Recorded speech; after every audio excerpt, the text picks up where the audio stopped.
दोस्तों, क्या आज के एआई वाले जमाने में एक अकेला इंसान किसी मशीन या कंप्यूटर से भी ज्यादा खतरनाक और असली हो सकता है?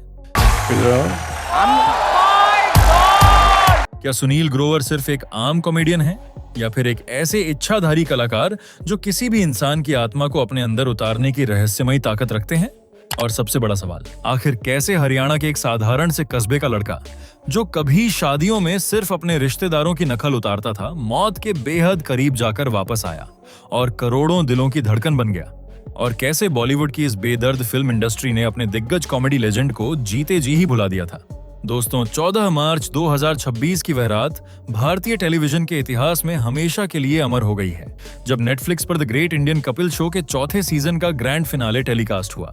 शो के मुख्य अतिथि कोई और नहीं बल्कि बॉलीवुड के मशहूर कॉमेडी फिल्म निर्माता डेविड धवन और उनके सुपरस्टार बेटे वरुण धवन थे। लेकिन फिर हंसी मजाक का यह दौर अचानक एक ऐसे पल में बदल गया जिसने सेट पर मौजूद हर इंसान के रोंगटे खड़े कर दिए।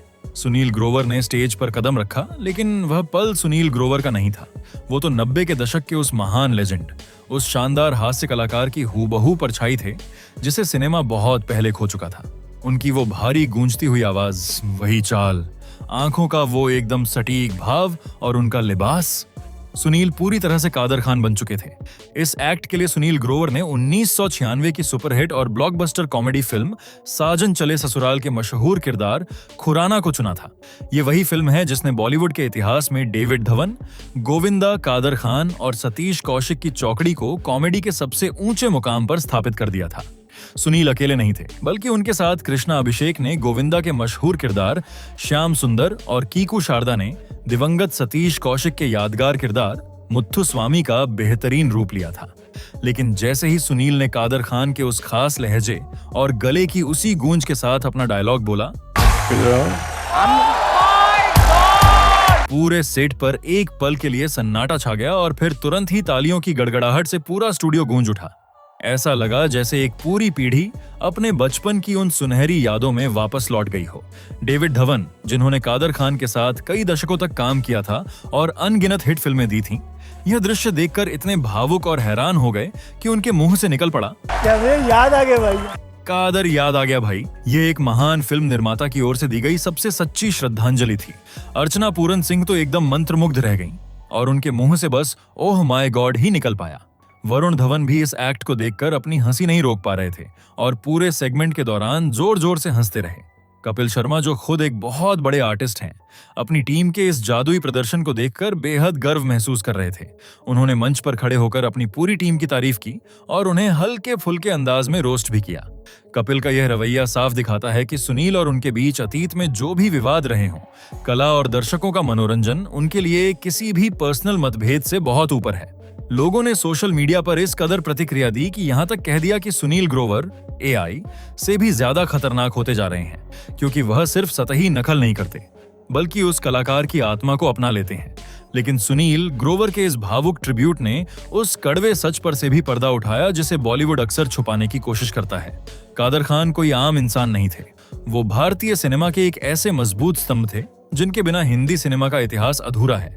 एक मल्टी टैलेंटेड एक्टर और एक जबरदस्त डायलॉग राइटर। क्या आप जानते हैं कि अमिताभ बच्चन को बॉलीवुड का एंग्री यंग मैन बनाने में सलीम जावेद के बाद सबसे बड़ा हाथ कादर खान का ही था? अमर अकबर एंथोनी, मुकद्दर का सिकंदर, शराबी, कालिया और अग्निपथ जैसी ब्लॉकबस्टर फिल्मों के वो आग उगलते मारक संवाद कादर खान की ही कलम से निकले थे। हम भी वो हैं जो कभी किसी के पीछे नहीं खड़े होते, जहाँ खड़े हो जाते हैं लाइन वहीं से शुरू होती है। या फिर विजय दीनानाथ चौहान। क्या नाम क्या है तुम्हारा? विजय दीनानाथ चौहान पूरा नाम। जिसने अमिताभ को राष्ट्रीय पुरस्कार दिलाया, यह सब कादर खान का ही जादू था। इस दुनिया में जिंदा रहने के लिए बिगड़ा हुआ होना बहुत जरूरी है। जो सुधर गया हो गया ऊपर। 80 और 90 के दशक में तो ऐसा लगता था मानो बॉलीवुड में बनने वाली हर दूसरी फिल्म में कादर खान या तो एक्टिंग कर रहे हैं या डायलॉग लिख रहे हैं। डेविड धवन और गोविंदा के साथ मिलकर उन्होंने राजा बाबू, कुली नंबर 1, दूल्हे राजा जैसी फिल्मों से कॉमेडी का एक अजेय साम्राज्य खड़ा कर दिया था। लेकिन फिर वक्त का मिजाज बदला। जैसे ही मल्टीप्लेक्स आए और कॉर्पोरेट स्टूडियोज का दौर शुरू हुआ, कादर खान जैसे जमीन से जुड़े और पारंपरिक दिग्गजों को धीरे धीरे हाशिए पर धकेल दिया गया। नए लेखकों और निर्देशकों ने जो पश्चिमी सिनेमा से प्रभावित थे, कादर खान की देसी शैली को आउटडेटेड मान लिया। इसके अलावा उनकी बिगड़ती सेहत और एक दुर्लभ बीमारी ने भी उन्हें फिल्मों से दूर कर दिया। इसी बात पर मशहूर फिल्म निर्माता अनुराग कश्यप ने एक बेहद तीखे इंटरव्यू में बॉलीवुड की सच्चाई बयान करते हुए गंभीर सवाल खड़े किए थे कि इस इंडस्ट्री ने कादर खान को भुला दिया है। कोई कादर खान वो थे, कादर खान उनको भूल गए लोग। कश्यप ने कहा था कि उन्हें कभी वह सम्मान नहीं मिला जिसके वे हकदार थे और बॉलीवुड में केवल उन्हीं लोगों को लाइफ टाइम अचीवमेंट अवार्ड मिलता है जिनकी इंडस्ट्री में कोई मजबूत विरासत होती है। जब 31 दिसंबर 2018 को कनाडा में उनका निधन हुआ और एक छोटे से कब्रिस्तान में उन्हें दफनाया गया, तो उनके अंतिम दर्शन के लिए बॉलीवुड का कोई भी बड़ा सितारा नहीं पहुंचा जिनके करियर कभी कादर खान की कलम पर टिके थे।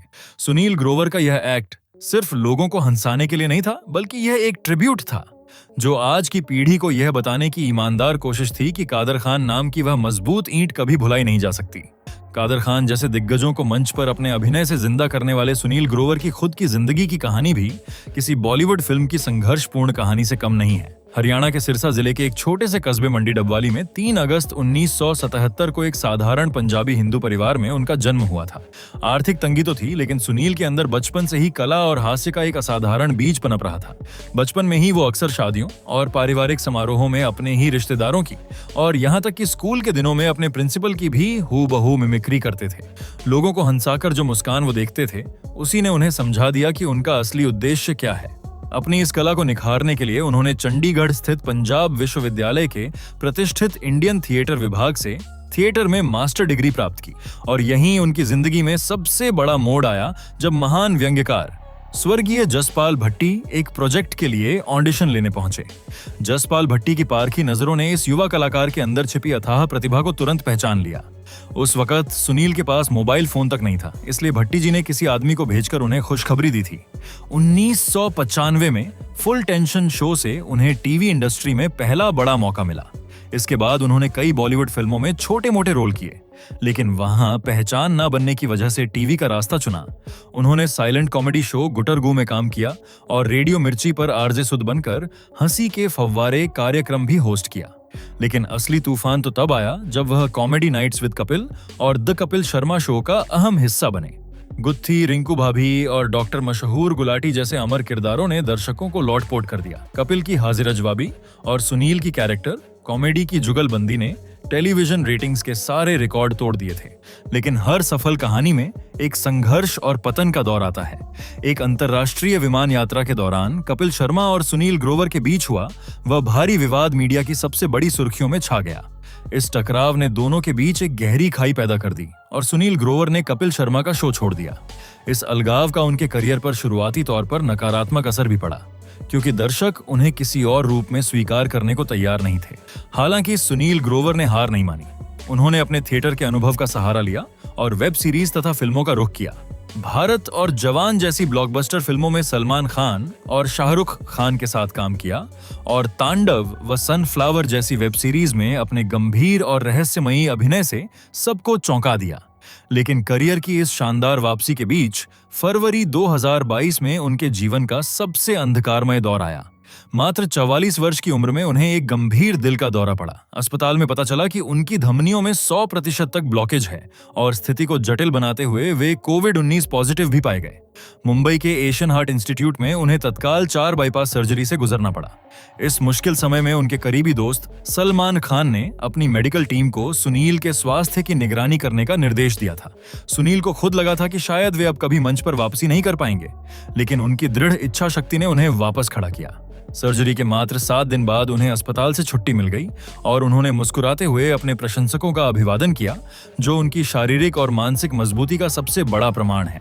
अब सवाल ये उठता है कि भारतीय कॉमेडी में जहां इतने सारे मिमिक्री आर्टिस्ट हैं, वहां सुनील ग्रोवर की कला इतनी असली क्यों लगती है? इसका राज छुपा है उनके नाटकीय और मनोवैज्ञानिक दृष्टिकोण में। वो सिर्फ किसी की आवाज की नकल नहीं करते, बल्कि उस व्यक्ति की श्वास प्रक्रिया, बातचीत के बीच में ठहरने के तरीके और आंखों के सूक्ष्म भावों को पकड़ते हैं। उनका यह तरीका उनके पंजाब विश्वविद्यालय के अकादमिक नाट्य प्रशिक्षण यानी मेथड एक्टिंग से आता है। इसका सबसे ताजा उदाहरण तब देखने को मिला जब इसी कपिल शो में कार्तिक आर्यन और अनन्या पांडे के सामने उन्होंने बॉलीवुड के मिस्टर परफेक्शनिस्ट आमिर खान की मिमिक्री की थी। सुनील ने लाल पतलून, प्रिंटेड कुर्ता और बालों में हेयर बैंड लगाकर 19-20 आमिर बनकर ऐसी गजब की एंट्री ली कि दर्शक सच में धोखा खा गए। इस एक्ट की सबसे बड़ी सफलता तब साबित हुई जब खुद असली आमिर खान ने इस पर प्रतिक्रिया देते हुए कहा, मैं इसे मिमिक्री नहीं कहूंगा, ये इतना प्रामाणिक था कि मुझे लगा जैसे मैं खुद को ही देख रहा हूं। मैं इतना हंसा कि मेरी सांस रुकने लगी थी। जब कोई दिग्गज अभिनेता अपनी नकल देखकर ऐसा महसूस करे तो यह किसी ऑस्कर जीतने से कम नहीं है। सुनील ने महान गीतकार गुलजार साहब की भी सटीक नकल उतारी है और जब वे अमिताभ बच्चन की मिमिक्री करते हैं तो उनकी छाती से गूंजती हुई आवाज और उनके निचले होंठ को दबाने की आदत को भी पकड़ते हैं। वे एक स्टैंड अप कॉमेडियन की तरह चुटकुले नहीं सुनाते, बल्कि पूरी तरह से उस किरदार की दुनिया में प्रवेश कर जाते हैं जिससे दर्शक इमोशनल भी होते हैं और हंसते भी हैं। इन्हीं सब वजहों से आज सोशल मीडिया पर कई नेटिजन्स सुनील ग्रोवर को इच्छाधारी कलाकार और गिरगिट की उपाधि देने लगे हैं। जैसे भारतीय पौराणिक कथाओं में इच्छाधारी नाग नागिन अपना रूप बदल लेते हैं, ठीक वैसे ही सुनील अपनी स्वयं की पहचान, अपने अहंकार और शारीरिक भाषा को पूरी तरह से मिटाकर किसी भी अन्य किरदार में ढल जाते हैं। सुनील ग्रोवर इतने अलग अलग किरदारों में कैसे ढल जाते हैं, इसका रहस्य खुद उनके एक बयान में छिपा है।